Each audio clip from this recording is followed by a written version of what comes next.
Well, life is a practice. Yeah. We're not supposed to get it all perfect, There's things you learn and you'll keep learning, and it's all we're doing is learning. Bad times, I don't want to have bad. I don't like to miss Anything. when I get to meet someone for the first time. Oh, It's a nice thing. it's a nice energy. Sometimes it's really nice, Yeah.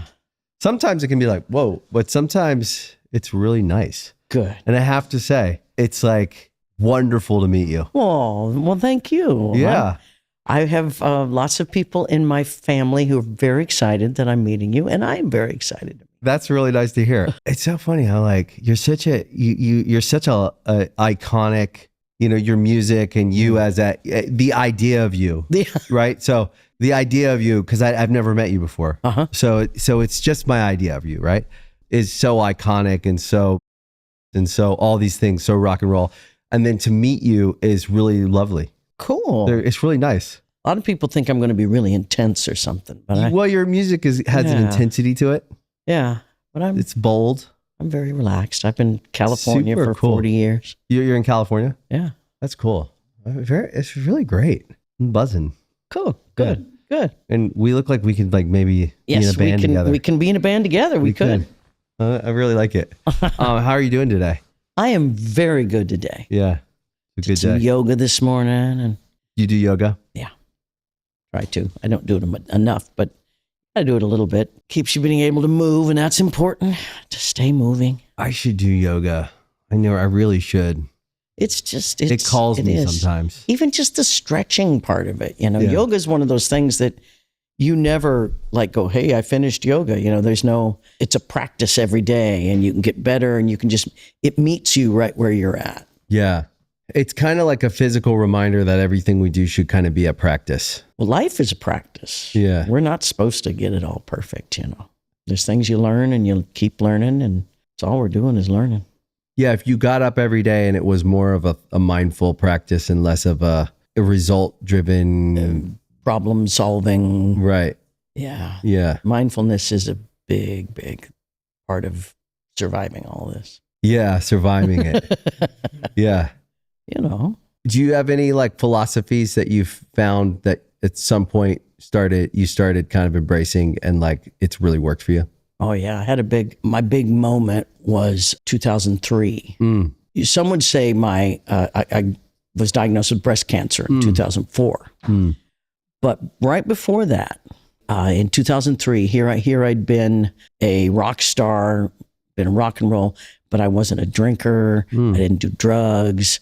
I fooled around a little bit more than I should have, but but just the drugs and substances, I was never addicted to anything, and I was I was a good little rock star. But in my early 40s, I'd smoke a little cannabis here and there, and it was fun. And I had a girlfriend at the time who had never done edibles, and I was like, oh, we got to do edibles, and she bakes really well. So she made these great edible cookies, and she's kind of from the Midwest, and she's like, oh, it calls for a quarter cup cannabis. Well, a cup is going to be great. And so I eat one, and then, oh, it's not working. And then you eat another one. And then, oh, you get the munchies and you eat 3. And it was just, I took what I call a heroic dose of cannabis, dose. Right? Yeah.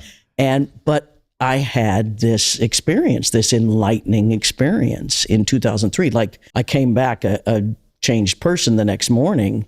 You got so high that and it's a state you can get into with meditation, yoga. There's lots of ways to get there, but psychedelics are a shortcut. Yeah. And it really opened my mind to the spiritual nature of reality, and really the law of attraction and how things you manifest things, how important how our minds are really running this whole thing. And it just started to crumble my Midwestern Methodist mindset that I'd been in my whole life, and really changed my philosophy on life, really changed and then months later I was diagnosed with cancer, and I went, oh, I had already died, because there's a point in that sort of enlightenment that you realize, oh, death,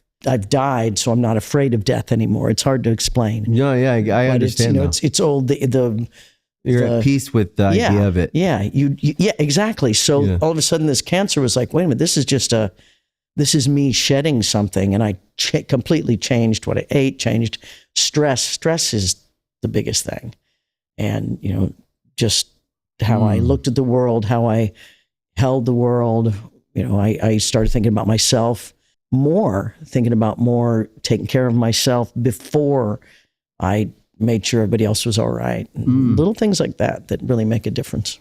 2003. So before that, you had to likely be pondering those questions before, and then you had that psychedelic experience, which I believe that psychedelics are like healing meds. So I think most people do now agree that like weed isn't a drug. It can be misused for sure, like anything. Yeah. But I do think it's a medication. Same with psilocybin. I think that mushrooms are like incredible if they're used the right way. Yeah. But you had to ponder that stuff, and whether you let yourself go deeper on it, or I think hearing that you had a Midwest Methodist upbringing. I had a very evangelical, deep. I grew up in Southern Maryland, which is an interesting place because it's in Maryland, but it's down in the South, sticks. Yeah. And it's like very religious, and I was not allowed to do anything. And I, like you, I didn't do drugs. I drank. I didn't have a great relationship with alcohol, but that's another story because my dad was an alcoholic, and so I was conflicted about alcohol, but I did drink. But I didn't get in trouble. I didn't like party like that. I mean, we had something to do. We were going to do music. Yeah, I was going to make it, and I was focused. But I was very constricted. Yeah. And so I was always in conflict with myself when I wanted to like normal things, like if it was, whether it was like girls or this or that. Like I was always in conflict because I knew I was I was at my core, I was bad. Like I was kind of told that my whole life. So I think it was a very interesting job choice to go and start chasing rock and roll. And then I think like you, I had some moment as well of enlightenment where everything fell away and I realized, but it's interesting that in 2003, it was after a ton of success, validation, all kinds of things that you could say, if you looked at it from the outside, someone would go, that person has it figured out. Look at them. They have it all figured out. That it happens almost like you had to go through everything to find out the answers were not there, even though you should do those things because you're capable of it and you should always try to aim upwards and accomplish things. It's not the answer to the life question, which you found in like a simple moment. The biggest aha was that for years and years and decades, I had chased, okay, I need everyone else to tell me if I'm any good. I need to know, am I on the charts? Am I on the radio? What's my, where's my album? Where's my song? What do they think of me? How many people are here? And it was always what someone else thought of me. And that will ultimately kill you, in the end, but it would definitely make you unhappy because I came to the point where I was like, oh, this is my moment. And then my moment passed and I was like, wow, that was my moment. How come all my problems aren't solved like I thought they would be? And then you realize you have to feel that inside. You have to love you. I have to love my work. I have to love what I'm doing. And then everyone else can see that and they can go, oh, that's great. And then you get the momentum behind your own momentum. But any other way is you're just going to, it's shallow, it's hollow. It's interesting though, because to hear, you're saying exactly what I believe. I would say I started really working on myself in my like mid 30s was when I was like, oh, like I haven't figured out anything and I've done what I thought was everything. And I tried telling people in their 30s, I'm like, oh, I know. Wait till you hit 50. Wait till you hit 60. 60 is when you go, oh, I don't care anymore. It's so nice. You don't care what people think about you, and you know that it's all about what you feel about yourself. And there's really something in this wisdom. And I this is my favorite time that I've ever been alive is right now. So well, you have such good energy. You have really good energy. Thank you. You're thriving, like energetically sound. you know, I'm an energy person, and I not say I'm like the all-knowing energy person, but I just feel what I feel. So I'm a very like, that feels like yes, that feels like no. Yeah. Or, you know what I mean? Like, that's a very good way to go about life. That's our feelings are really how we should make our choices. And getting clear where nothing clouds, where no amount of money or no amount of shine or no amount of whatever it is that you could say, like everyone has their vices or their fixations. So someone could be obsessed with this or that. If you can get clear and just go, that feels like icky and that feels like, yes, that feels exciting. There's a real clear feeling of yes and no. And then it's the best way to be. Right. And then the confidence to go like, I don't actually have a clear feeling. I'm going to wait and let it emerge. Because you will. Yeah. Right. Which takes some patience and some trust and some ability to like not get swept up in everyone else's like need for an answer or need to go forward or need when you're like, I don't really have a clear yes or no on this.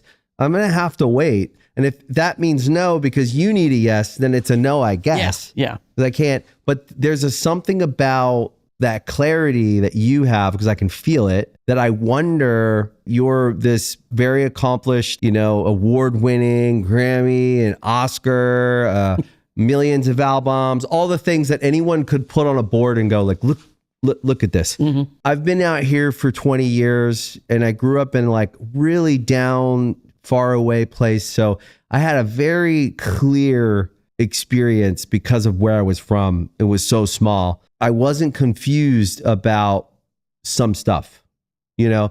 And what I've always kind of noticed is out here after hanging around long enough, and then you start to meet all the different types of successes, right? Mm-hmm. There's the guy who's famous, there's the actor, there's the musician, there's the billionaire guy who sold to this, there's this guy. All great. I'm not saying it like they're bad. I'm friends with a lot of them. Really accomplished people are really interesting people most of the time. But what I started to notice is there's a large group of people who are not happy. There's a certain group of people I've noticed like are kind of, you can't sit with them. It's like a weird, can't explain it, but it's like they're not there, you know, and there's no room in the room for anyone. Yeah. I go, why does it feel like they haven't figured out how to be in this body they're in this life they're in, and maybe shut off that when they need to and be here with everybody, or, you know, but it seems like there's people who have figured it out. Yeah. Which is like a Zen feeling. And it does not relate to money. Right. Or anything. There's very happy, very poor people that I know, and there's very, you know, unhappy rich people, and I know some really happy rich people too. Lots of them, yeah, actually. Yeah, and it's all like what you said. It's just energy. If we really gave into a bit more of how we understand energy and how feel it, and really, like I said, just operate from that, we would all be life would make a lot more sense. It's the journey of self. Absolutely. And I think when I listen to your music, I hear you. There's some journey going on. You're in some journey always. Still doing it, yeah. Yeah, you're figuring something out. You're saying something. It feels very self. And maybe the enlightenment you had in 2003 was the connection with yourself. And that was like the moment where you came together. Because almost like sometimes I do feel like we left our life we thought was little. We thought it wasn't important. We thought we were less. We thought we thought we needed to be rock stars. We thought we needed to write a hit song.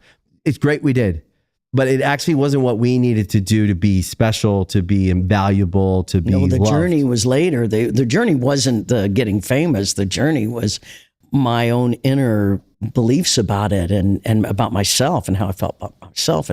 And you know, just looking back on it, it's very different. I mean, very glad, have loved my career. Oh yeah, of course. You know, but I think you can actually appreciate it on a deeper level than just a hit.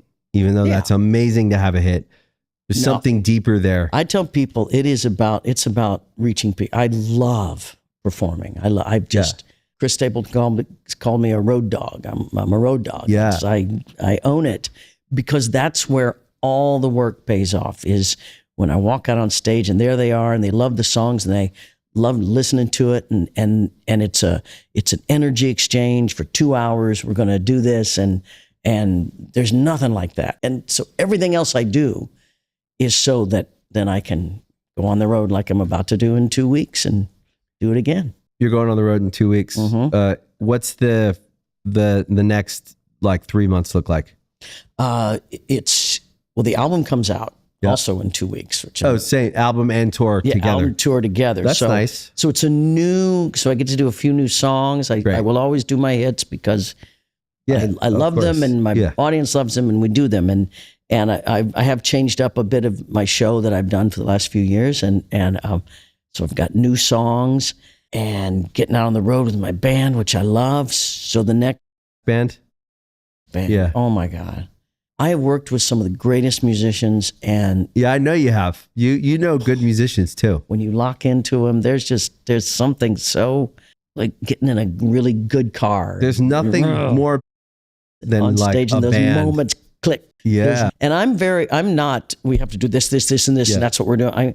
I leave the borders open, a lot of room to when it's a hot night. We're jamming. Yeah, it says right. We're gonna jam. Yeah. So I'm really looking forward to that. So the first part of the tour is just an evening with me. So it's an evening. So I have all 2 hours. We're going to play. And then the summer, I actually go out with Winona Judd. Amazing. Yeah. And and so we get to play, the big old amphitheaters and stuff. And that's awesome. Yeah. Have you guys known each other a long time? I have not. Oh, really? I have met her a couple cool. times. Yeah. Yeah. I'm really, I'm like, yeah. So you have a full year. Yes, sir. When do you wrap up the touring? Well, I try to work April through up to November. I'm going to work once football really starts. We start then settled in November, December, January, February. I really try to be home. You want to be home for the postseason. Yes. Yes. And that's, and just to be with my family and really just enjoy myself. So that about now I'm like, I'm ready to go back on the road again. Yeah. You're ready to go. That's amazing.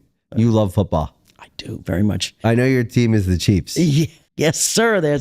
Yes. I mean, I grew up in Kansas, really close to Kansas City, about 45 minutes from Kansas City. And I remember 1970, I was 9 years old, and my dad was a big football fan. He was an athletic guy, and he was watching the Chiefs, and he would explain everything to me, which I really enjoyed. He just told me all about football. And so when they won the Super Bowl in 1970, the whole neighborhood went crazy, and it's really something that burns into a kid. You're like, oh, this is great. And 50 years later, we finally won another one. We hadn't even been in the Super Bowl in 50 years, but I was a big fan for my whole life, and I've really enjoyed the last 10 years has been. I'll bet any amount of money that moment where you're there and everyone's happy is what seared it into your brain and your consciousness of like a joyful thing to experience. And I bet every time you watch a Chiefs game, you're getting close to touching that joy every time. Well, that's it. When I lost my father 30 years ago when I was 30. And that's it takes your whole body. When we won the AFC Championship to get back in the Super Bowl for that first year with Mahomes. Yeah, what a game. It was, my father was there weeping. You're just, it's such a crazy experience. Great. I'm like, I don't know, this is a game, but it means a lot. It means so, and so I know whenever I love anybody who loves a sports team. Yeah. I think it's a good thing to do. It's wholesome. It's healthy. Unless you're a Jets fan, it's not healthy. Yeah. Well, there's a couple teams because I don't like the Cowboys. Yeah, well, then plenty of people like the Cowboys, but I'm a Commanders fan. Yeah, we grew up with the Redskins. Yeah, and it's been a long, tough road. I do root for the Ravens. It is a nice little bonus to have. You get to jump over there. A Maryland team, even though we grew up DC side, the Ravens came and we root for the Ravens, but we kind of bleed for Washington, and it's been a long road for us. You've got your NFC, AFC thing, so but it's fun every year. I'm excited again. We're all undefeated. Here we go. That's really, really, really nice. Do you have any favorite players? Wow. I love me some Travis Kelce. Yeah. Come on. I mean, he's awesome. Super cool. And is he coming back? Yeah. He's coming yesterday. back. Yesterday he said, one more. Coming back. I'll do one more. One more. I'll do one more. Come on. We need to all say goodbye to him. We need to go, well done. I knew it. He's not done. Yeah, and he doesn't end. That was a horrible season we had. He doesn't want to end on that season. Yeah, you got to redo it. Yeah. And then my new favorite is Kenneth Walker, the MVP of the Super Bowl. We just got him. Yeah, that's right. I just saw that yesterday. My son showed me. He keeps up on all of it. He tells me all the trades. Yeah, we're back. We got Max Crosby at the Ravens. Oh, at least we don't see him twice a year now. Yeah. The Raiders used to, horrible. Do you ever go to the games? Or I didn't for a long time. I just didn't have the opportunity. Didn't come up because Kansas City's pretty far away from here now. But I sang the anthem at a couple songs at one of the AFC championships. And did you enjoy that? I did. It's kind of crazy, right? That big because football crowd. Well, you know what the Chiefs do, and the home of the Chiefs, and they all say Chiefs. And so I was like, they warned me. They say, look, they're going to do this. I'm like, okay. Yeah, that's really, really fun. And it's really nerve-wracking. People are like, you ever nervous? I'm like, no, I'm never nervous except when you sing the national anthem, because you can tank your whole career if you mess up the national anthem, right? Yeah, I have a rule with that. I've never done the anthem because it terrifies me. You really have to be a next level. You could do it. Obviously, Chris Stapleton could do it. There's a list of artists who could do it. I'm not doing it, but I don't have that range. It's like start low, start low, start low. Start low. That was start low, start low. You don't want to start high. You'll be in big trouble. Well, I made you a little thank you card. What'd you do? Check it out. I made that for you. So I have a little thing when I do thank you cards or birthday cards. I do them on trading cards. Oh, look at that. Oh, look. There's a little Mahomes. I was going to say Mahomes. A little Mahomes peeking through. Mahomes. And that's my favorite Johnny Cash song. Oh, One piece at a time. One piece at a time. And there's a trading card game that I collect called One Piece, and it all kind of ties together. Oh, yeah? And I just always connect things. I might have heard. Someone might have told me. Someone might have told me. And let's see. Does that mean anything to you? That does. This is One Piece. This is what I collect. Yeah. What are we watching tonight? We're watching that's a leader. Oh, come on. My God. That's come on. Great. Yeah. Oh my you got God. Me one that's a card. leader. I went all the way. That's a leader card. Come on. Look at that. I know. Sheesh. Come on. These are. It just goes on and on. Yeah, buddy. Here we go. We love you very much. I'm rich. There you go. And one more. Thank you. Come on. Yamato. All Yamatos. Your Got a fave? whole Yamato deck. Right? I love Yamato. Well, I love Mahomes. You can see why. She's I cool. didn't personalize any of them. No. It's just something I do. And it's a fun little way to do personal notes, less of those these days. So I made you a little Patrick Mahomes thank you card. I appreciate that. That's going next to my Patrick Mahomes. I think I have his rookie card. What'd you get me this year? Yeah, you got me the rookie card. Yeah. You got the little shrine going. Thank you. This is very thoughtful. You are welcome. It's a trade. Yeah, that's what we do. We trade cards, right? Was that kind of the nature of your relationship with your dad? Was it like fun like that? Oh yeah, my dad was. It was all about my dad. My dad was a high school teacher, basketball coach. He grew up super poor, like migrant farmer, no shoes sort of thing, and got a scholarship because he could swim. He was on the swim team, and so he goes to Kansas. And when I first started playing guitar, he brought a guitar home for my sister, who was older than me, and she didn't want to play. And I grabbed it, and they were like, you're too young. But he was like, okay, well, if you want to try. So I started playing at 8 years old, 9, 10. And did you have a natural knack for it? Well, I had a desire for it. Right, so, there you go. That's what you need. You need that. And I want to do it every day. Right, so you got to sit there for hours. Eventually, my fingers bled, and you get past those hard parts, and I could play, and I started playing in bands, like grown guys and me, 12, 13-year-old. But because my father drove me everywhere, every rehearsal, every gig I played. I got to play in bars, clubs, all over the Midwest for like 5 years. So the performer you see is because he drove me around. He was really supportive. He didn't push me or anything. He just allowed it to He just loved you. Yeah, he just loved me. And you wanted to do it. And he was like, all right, let's get in the car. Yeah, exactly. Yeah. That's super cool.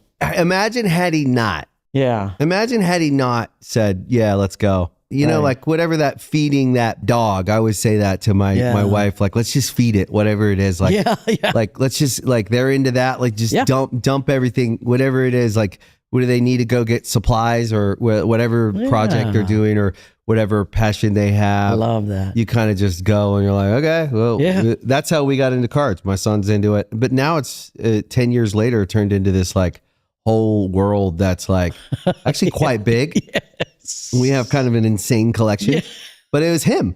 It was his interest. He was just my kids too. So, you know, and so, or baseball or with my daughter dance or whatever. But like, I think that parent that'll drive, just be there, show say up. Yes, show up. Very important. Amazing. Where did the songs come from?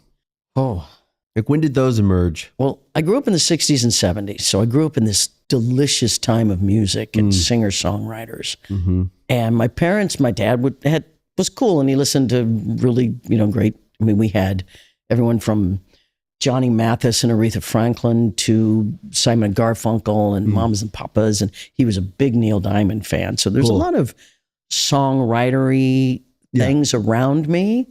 The first album he got for me as a gift when I was 10 or something was Carole King's, Tapestry. Cool, yeah. So to me, it was the songwriting was a part of this song. The singer-songwriter was a thing I could be. It always like stood out to you. Yeah. The two were like, that's interesting. That makes total sense. I felt the same way when I was growing it wasn't about being someone who's going to sing some other stuff. It's, I'm going to play the guitar. I'm going to live my life, and then I'm going to take that life and create art from it. Right. And that's the only way that I thought. I mean, that's what Joni Mitchell did. As far as I knew, that's what Bruce Springsteen was doing. Yeah. This is it.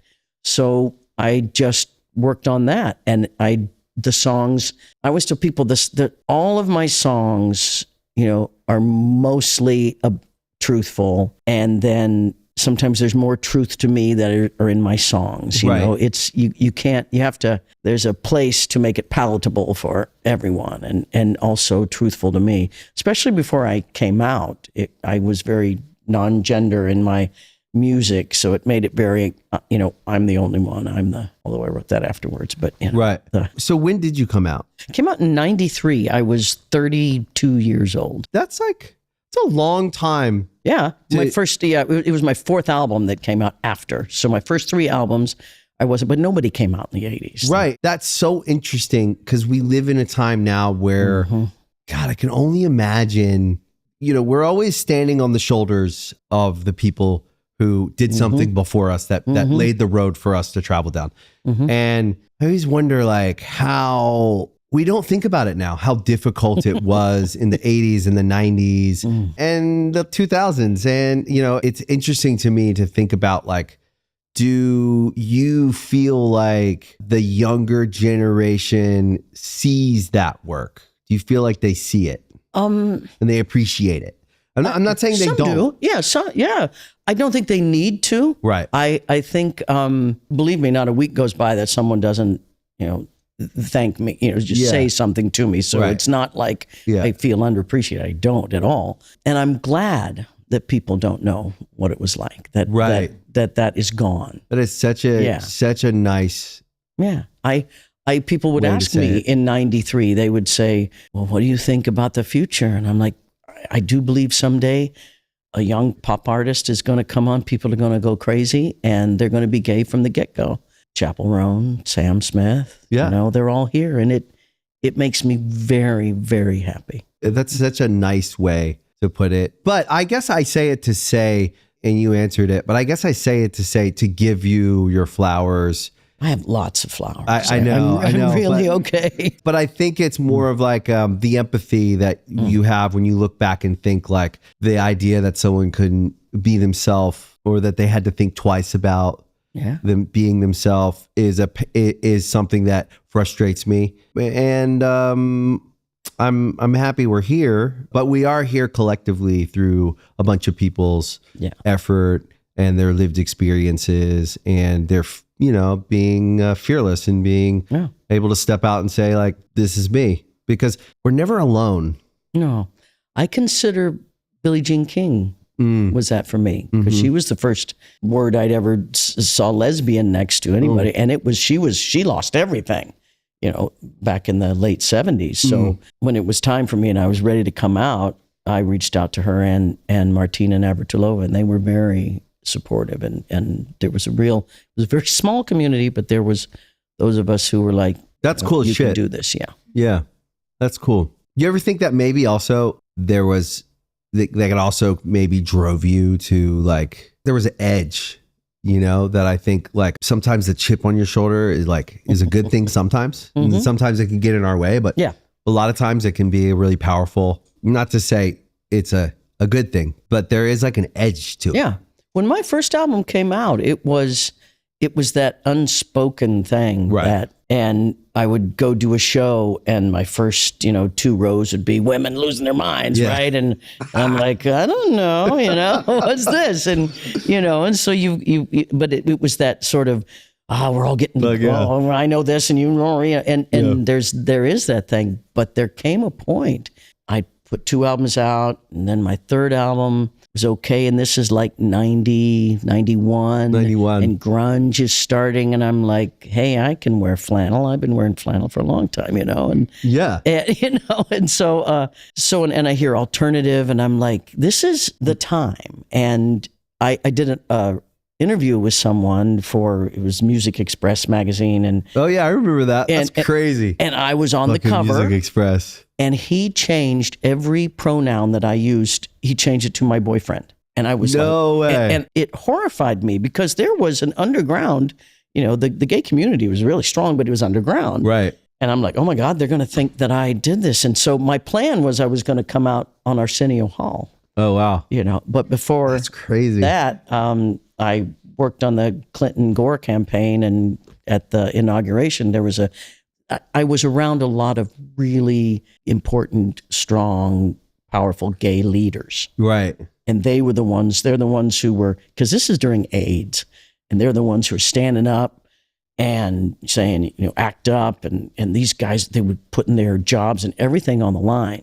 These women, and they would, here, come to this. They would kind of drag me along. And I was like, yeah, I got to do this. This is my brothers and sisters. Right. And so I finally came out at the inauguration, actually. What a time, man. What a wild time. I can almost feel you in the room with those people and at those times, because I can see the clips on TV and it's so interesting to hear you talk about it. It's really cool to hear that. I'm grateful that I had the opportunity to be truthful to myself and then speak about it. And like I said, it comes back to me constantly. I'm very happy sitting with you and getting a sense of you. It makes me feel good about the person that, I feel like you helped more people than you could even imagine could relate to you, and you'll never meet them.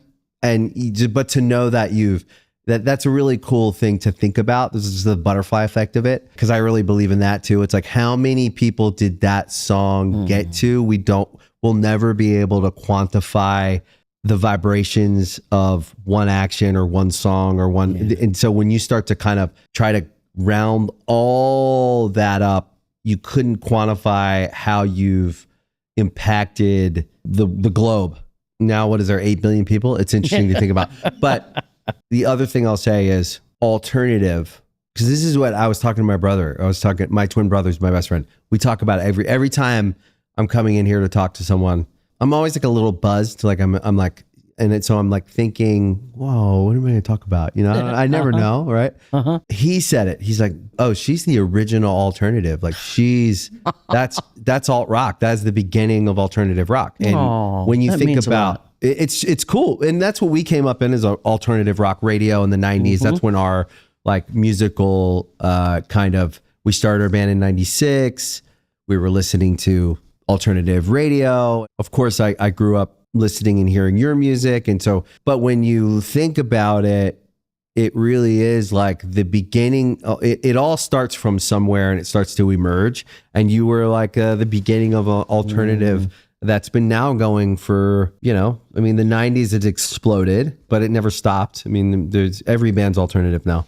Yeah, it's it's almost genreless now. Right. If I find that, this new album that I have, it's like, where's it going? I mean, to me, it's just the same. It's rock and roll. Right. But that rock and roll isn't really a place anymore. I mean, the country music sounds like 90s rock and roll. I agree. It's kind of there. And you've always had a little country. Yeah, I grew up playing in country bands. I can sing Stand By Your Man with Tammy Wynette. I can kill it, and Johnny Cash, big influence on me. And the radio station in the 60s that I grew up as a child, it was one AM radio station. That's all we had. It was out of Kansas City. It was called WHB. Wow. And it played everything. It would play Tammy Wynette. Then it would play the Led Zeppelin. Then it would play Marvin Gaye. Then you could hear, Johnny Mathis. And it was just, there was not these, this is your music, this is your music. It was all the just good music. And I always felt that. So I was always, don't put me in a box. Just, if you like it, listen to it. Yeah.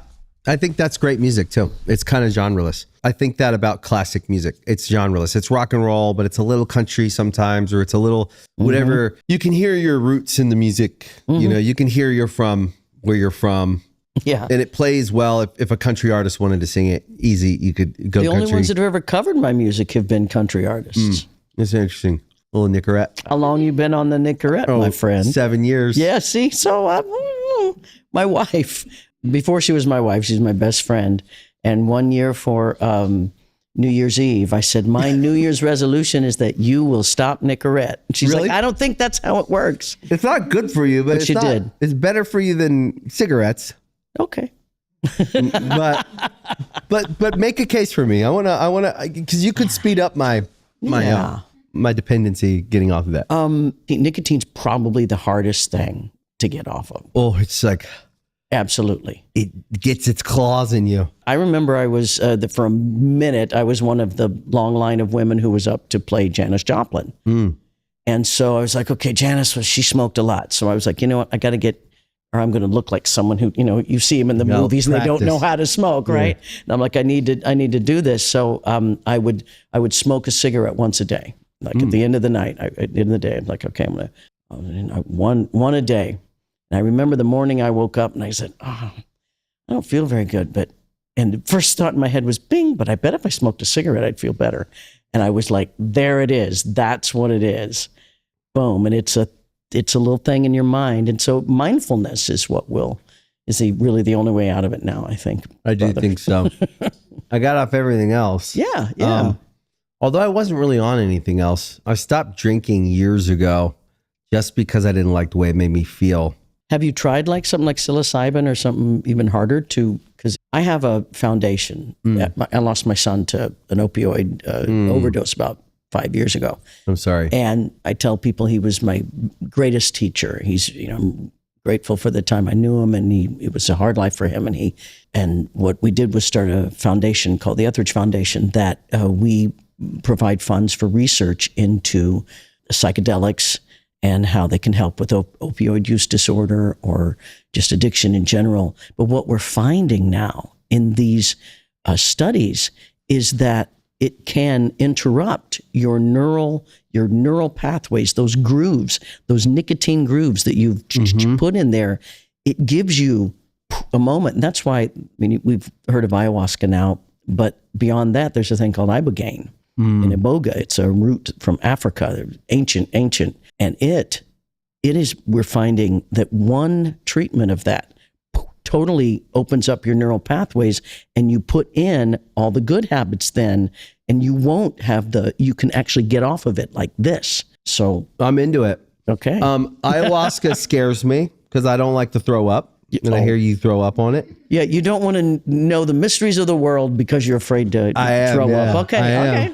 All right. Fear is a real stopper. You know what? But when Fear really keeps us on a journey. When you throw up, you're going to be happy that you're throwing up because you're I do it with you. Okay, I'll call you next time. Next time. All right. And hopefully somewhere not in all the way down. No. I know many people have gone to Peru, and I'm like, okay, I don't need to do that. But okay, I recently heard someone did a mushroom journey with a person who does it. And then I also, which I'm interested in doing, because I microdosed and I found that too. Yeah. I only Super did helpful. like one cycle for like a couple months, and I found it had a huge impact on me. And I haven't done it since, and I kind of always think about it. I'm like, maybe I should do another cycle, because that really had a huge impact on my... Yeah, if we got out of the thought of, oh, this is so woo-woo and I'm going to be wearing white robes soon or something, no, this is, it can absolutely be done in a way that it's so helpful, just rewiring those things that we're talking about, those habits, those thoughts that we don't even know that were put in there when we were fucking 10 years old. Yeah, it's old shit. Yes. So that's where we're focusing on actually the care and the facilitation after the journey, because you can have this moment, but you can go back home and just, it can all go right back in. And it's not just, the thing is like the addict who's suffering is like the most apparent, right? Yeah. The most honest person. Yeah. They're in their in addiction and they're suffering. But the rest of us are in some addiction suffering in smaller ways where we can hide it a little bit. We're functioning. We're functioning, but we're still dealing with old.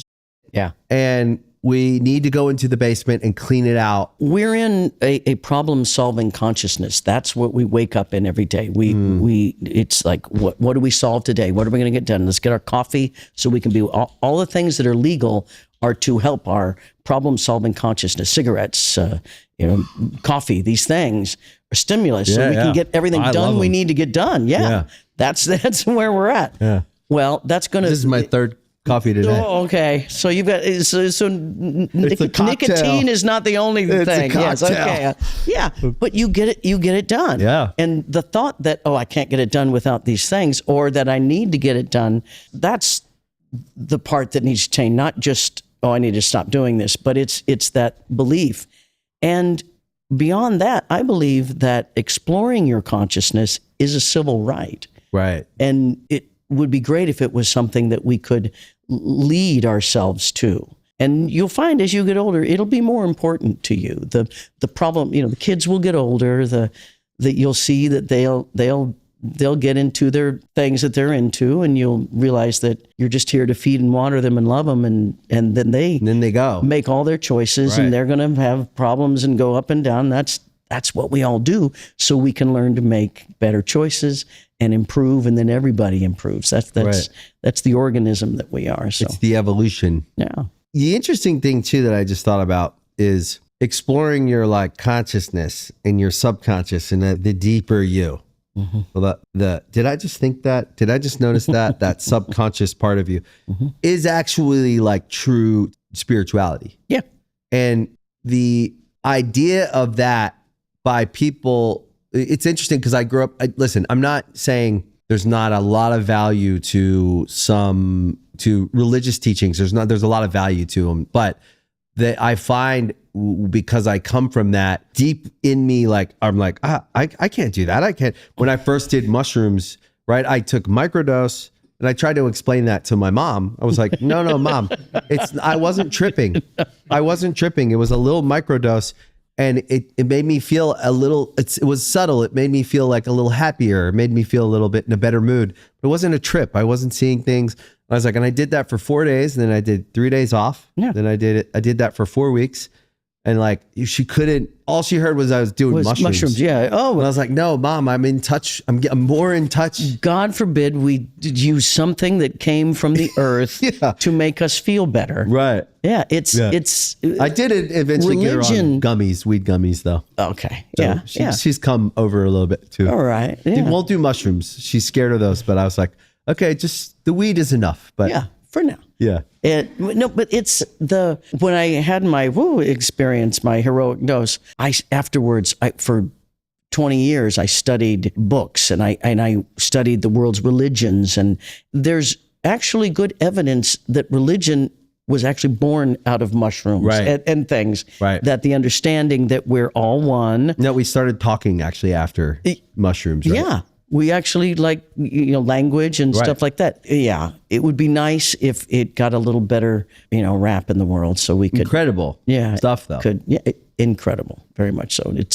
It's finding its way these days. Also incredible what you're doing with it, with addiction, I think is incredible, because I think that I actually have seen it work with people personally. Yeah.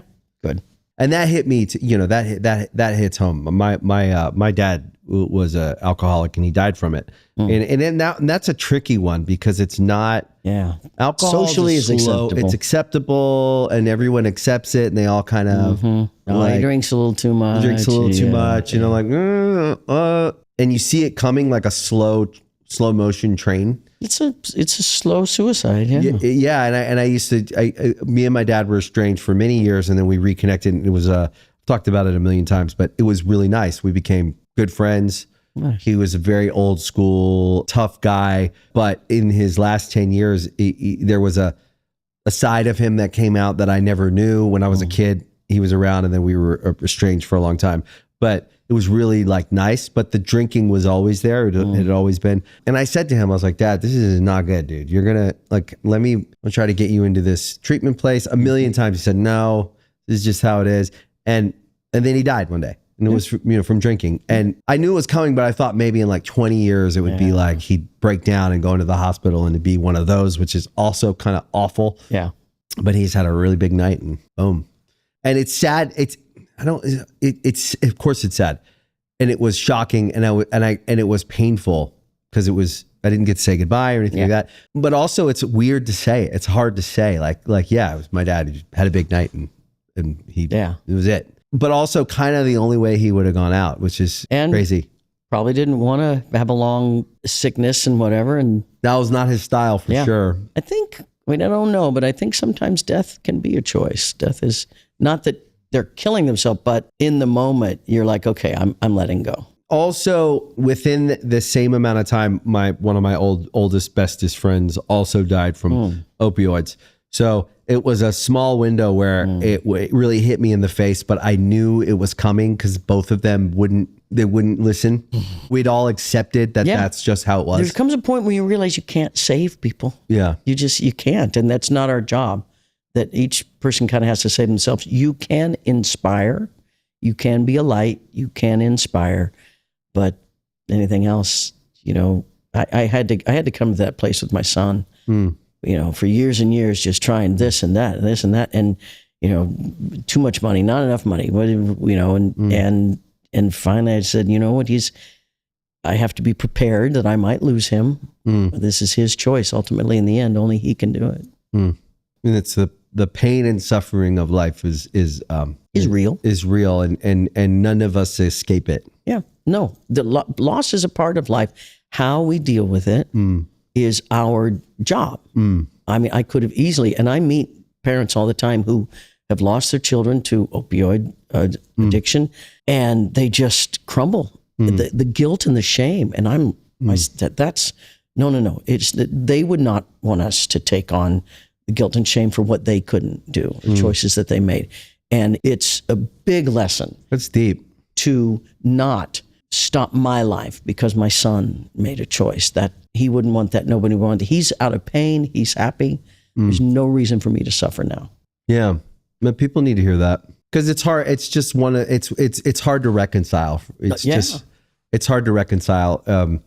And every parent would relate to that. It's there's not a word in the English language for a parent losing a child. Yeah. You can be an orphan, you can be a widow. Right.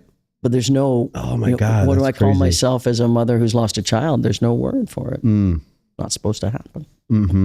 Well, I'm sorry for your loss. Like I said, I had 21 wonderful years with him, where I learned a lot. He was my biggest teacher.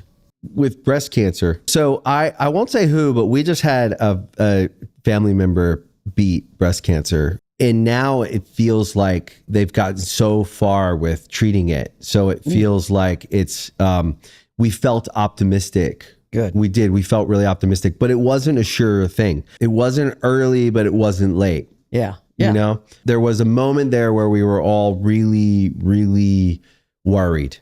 And not just one moment. It was but we just got the all clear a year ago, and then it was the anniversary a year, and we got the all clear. And so like we all just celebrated. It was a big deal. This is where go ahead and ask the question, but the real work starts after, because it's... Yeah, so that's what I want to know is how after, and when did you beat it?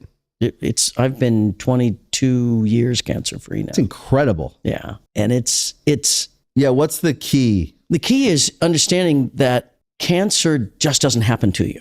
It just doesn't, I got cancer. Well, my family had cancer, so I'm going to get cancer. Each of us in our ancestral lines have a way that dis-ease is going to present itself. Okay. Some families, it's heart disease. Some families, it's diabetes. Some families, it's cancer. It's neuro. Yeah. Wherever that my father died of cancer, my grandmother died of cancer, my aunt died of cancer. So my stress and my life choices were so that my body had to. This is what really freaked me. What really like opened my eyes is that in the medical community, they will tell you cancer starts when cells go bad. And they start there, and then they blah, blah, blah, blah, and it's all numbers. There's just tons of numbers and letters. Your HP2 negative 7 something. I don't know, all those things. And they start from there. But I was like, well, what makes cells go bad? Well, cells go bad when there's too much acid in the environment. A lot of us think that that the most important thing is the nucleus. It's actually the covering of the cell, because a cell will become anything that it is emerged in. That's why stem cells work. You can take a cell and you can put it in with other gallbladder cells, and it will become a gallbladder. So it's the environment. So if our environment is too acidic, a normal cell will get so in acid that it will go bang, and it will become a cancer cell. Then your body goes, woo, woo, woo, okay, white blood cells, everybody, and it puts a tumor over the cancer cells, and it lets you know, hey, you got cancer. And then you were supposed to go, oh, I need to change whatever it was is making my body acidic. Mine was number one, stress. The thoughts you think, they're all sending chemicals. Stress is chemical. Stress is a real thing. It's a chemical reaction. And is it just stress from it's stress you don't even know. Right. Just thinking things. How you think about your stress that, oh my God, my pants don't fit me right. That's it. So self-esteem is a part of that. Self-esteem is a huge part of it. How you think about yourself. And your relationships, if you're in a stressful relationship. I'm not getting enough, but I'm not, I'm afraid that they're going to, any fear, anything you spend. Toxicity is very, very, and then you're going to be drinking, and that's acid. Then you're going to be, that's acid. That's, and then you're, look at, he's good. And, and sugar, that's going to make me feel better. And we're just petri dishes of acid. Right. Inflammation. Inflammation, 100%. And you know it too. Water. We're supposed to drink so much of this. We're supposed to drink a gallon of this a day. I know. And none of us do. This changed. I try. You do. I do. I can tell you have very nice skin. Ask you to go to the bathroom right now. Yeah, you can go if you need to. I will. But yeah. But these are the things. But so cancer. Once you then go, okay, I've got cancer, and then they cut it out like they did. They cut mine out. Well, I need my responsibility, my ability to respond to my cancer was that. Oh, let me look at the things that put me in that state and change it. All the doctors I had were like, well, we find that the ones that survive are the ones that make a change. Right. In their work, in their food, in their exercise, in their whatever. They're like, I'm changing in their mindset. That's what it is. And it can change. It changes your life for good. You're going to be an insufferable guy in 10 years telling people you shouldn't drink that much coffee. You're going to be like me. Yeah, I'm gonna be like, because you will see with the that light it in works. my eyes. Yes. Because I've seen the light. Because it works. You'll feel better. You'll love better. You'll love people better. You'll love yourself better. That's the way. That's the only way you can love better, is to love yourself better. The best thing you can do for your partner is to love yourself and take care of yourself. I agree with that. And a wise man once told me that better is better. And that we get used to better really fast and we don't get used to worse. Yes. We will never go back to worse once we've had better. There you go. So when you hear advice of something that could be done better, you should, we're so closed off because we think I'm doing it this way. And then someone says, there's a better way to do that, if you do that. And then when you listen and you do discover better, you never go back. It's very easy to adjust to better. We will hit our heads against the wall for a long time and go, yeah, I know I shouldn't be doing this. I know. And then something will happen. A health thing will happen. Yeah. Your body's like, okay, I tried to give you this signal, that one. Okay, it's finally going to have to be, that high blood pressure, that whatever it is, that's your body's going to warn you. It's going to say, hey, we need to kind of make another decision. And the good thing is, once you start making the other decision, your body can get rid of cancer. It can. If you put yourself, but it's really up to you. I don't recommend it for everybody, but it's what you believe. If you're doing what you believe, like I believe I will never, ever have cancer because I will never get my I know you won't. To that point. Yeah. I mean, 22 years is incredible. That's incredible. And that's without proof. All the medications they wanted me to take. I was like, no, I got this. Congratulations. That's incredible. And I knew that what I believed and felt, I knew that every year that I was a survivor, and that pretty soon after 20 years, I could go, look, this worked for me. This worked. I'm proof. Yeah. Be happy, damn it. Yeah. Yeah. And then you go back to your work with a whole different, there's a different vibe. It's like you're bringing, it's a practice. It's the yoga. Yes, it is. Life is a practice. I don't ever get to a place where I'm like, I did it. I've got this life diploma. No, it's just every day. It's like, right, if I start my day out great, chances are my day's going to be great. Yeah. And most of them probably really are. I love my life. That's one of my songs on the album is called Being Alive. It's like, and the chorus is, God, I love being alive. Do you love this record? I love this record. I cannot wait for everyone to hear it. Isn't that a good feeling? And for me to sing it, it's such a good feeling. It's so amazing when you feel that way about a record. Yeah. You don't always get that. There's been moments where, every moment matters and you were there for whatever reason to get here.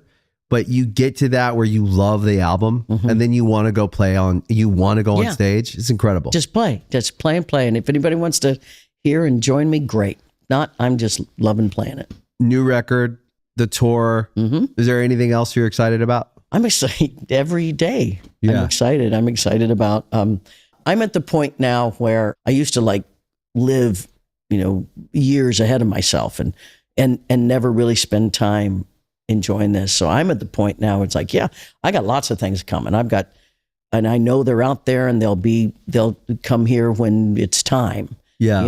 And I don't have to go make it happen. I know that those things are out there. My desires are out there and they're coming to me. All I got to do is be in the place where I'm ready for them. And that's a place of joy, of appreciation. Appreciation is huge. You can change any situation, any day, anything about yourself just by appreciation, man, I really appreciate this talk with you. This has been this lifts me up. This fills me up my whole day. Me too. I haven't had this, nice of a deep conversation in a long time. Well, I'm really stoked I got to talk to you. Thanks for coming. I hope I see you many, many times. You will. I look forward to that. I'm going to come to the show. Come on. Come on. Right on. Thank you. All right. Thank you for watching Artist Friendly. If you like this episode, please make sure you hit the like button, you follow the channel, and please share it with your friends. We appreciate the support. That is why this show exists, because you listen to it. Thank you guys, and we'll see you next time.